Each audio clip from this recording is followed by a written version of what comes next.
موسیٰ علیہ السلام نے کہا یا اللہ میرا جنت کا ساتھی کون ہے؟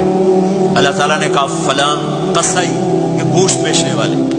موسیٰ علیہ السلام حیران ہوئے، بھئی قصائی میرا جنت کا ساتھی کیسے بن گیا؟ کہا کون ہے؟ کہا فلاں۔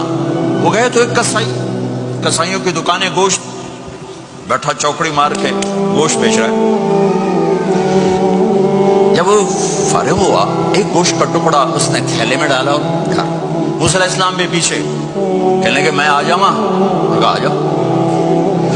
اس نے جا کے گوشت کی بوٹیاں بنا کر ہانڈی پہ چڑھایا، آٹا گوندنے بیٹھا، پھر اس کو نرم ہونے دیا، سالن تیار کیا، روٹی بنائی، تھالی میں پلیٹ میں سجا کر ایک بڑھیا ایسے لیٹی ہوئی، اس کو کہتا ماں جی ماں جی، اس کو اٹھایا، نوالے بنا کے کھلاتا رہا۔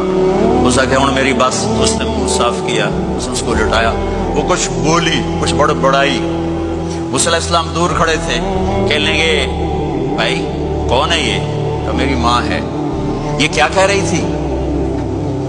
وہ کہنے لگا جی ماں جو ہوئی کی دساں، جداں دی خدمت کرنا شروع ہو جاندی تینوں اللہ جنت وچ موسیٰ دا ساتھی بناوے، کتھے موسیٰ تے کتھے قصائی۔